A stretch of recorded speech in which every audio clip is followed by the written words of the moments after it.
Will they or won't they? The Democrats are deciding whether to boycott the Republicans' latest efforts to ask even more questions about Benghazi. Speaker Boehner tapped Republican Congressman Trey Gowdy to head a select committee.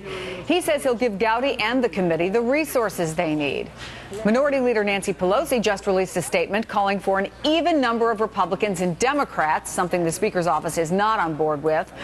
All of it with an eye on the midterms. Let me bring in Daniela Gibbs-Leger, Vice President at the Center for American Progress and former Special Assistant to President Obama. Matt Schlapp is a former White House political director for George W. Bush. Good morning. Good morning. Great to be here. Daniela, is there a big advantage for the Democrats in boycotting? What do you think is going to happen here? You know, that remains to be seen. On the one hand, you think maybe it'll be good for have Democrats on the panel so they can sort of check what's happening with their colleagues.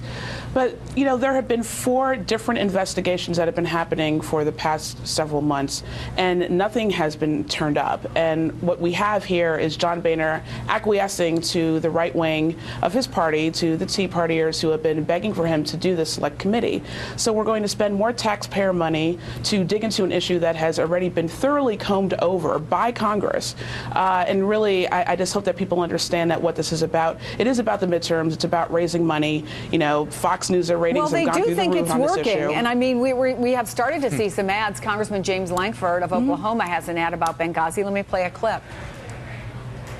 When we heard all the news and we saw the news stories about our ambassador and 3 others being murdered in Benghazi, the initial thing that we had was shock. Unfortunately, it appears that the president and the administration, how can we cover this up right before the election? Matt, is there a danger for Republicans of both overreach, a sense that time is being spent on the wrong things, or are we going to see more ads like this as the midterms get closer? Of course. I mean, this is a very sensitive issue. There are 4 dead Americans. This is a great tragedy, and that's how we have to begin this conversation. And we have to remember that they have family members who are Americans, and they want answers. And we should learn all the answers from this. And it's wrong to say that we're just going over the past. There's new information that was uncovered by a FOIA of the State Department. The Obama administration failed to get all the information out there. It was a big political mistake, and they should have done that. But I think Republicans have to be careful that they treat this seriously, that it doesn't look like they're playing politics with it. I think Speaker Boehner ought to work closely with Nancy Pelosi on this committee. But I think if it's handled in a fair and reasonable manner, I think the American people do want answers to what happened in Libya and in Egypt and at the CIA facility just a mile away from our compound. Well, Daniela, do you think that the White House has handled this badly? There have been a lot of columns written about this over the last several days. I mean, look, I'm going to slightly agree with Matt here and say, you know, sure, should they have released that Ben Rhodes email earlier? Yes. But is there anything to that email that warrants having a select committee? Absolutely not. So I agree. I think at the core of this issue is, you know, we lost 4 Americans, and there have been countless hearings and countless hours of testimony. And what we have found is that there has been no cover-up.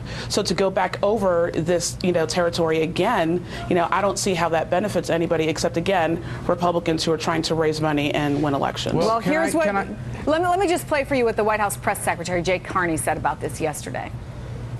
I think if you look at even what some Republicans have said, it certainly casts doubt on the legitimacy of an effort that is so partisan in nature. You know, there is a problem when you have so many conspiracy theories that get knocked down by the facts. Is one way to address this, Matt, questions about the legitimacy and the political nature of this, to have an equal number of Republicans and Democrats on the committee? Well, look, we have a congressional system whereby the American people say who they want to be the majority of the House and who they want to be the majority of the Senate.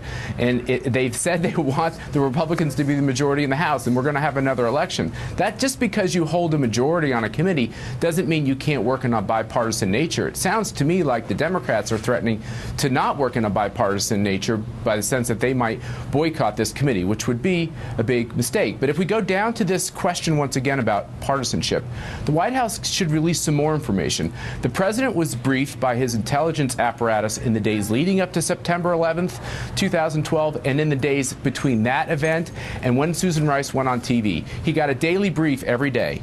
President Bush released those with the September 11th investigation. President Obama can do the same. Let's hear what the intelligence community was telling him, not because we want to prosecute President Obama, because we want to learn so that we don't make the same mistakes again. Matt Schlapp, Daniela Gibbs-Leger, thanks to both of you.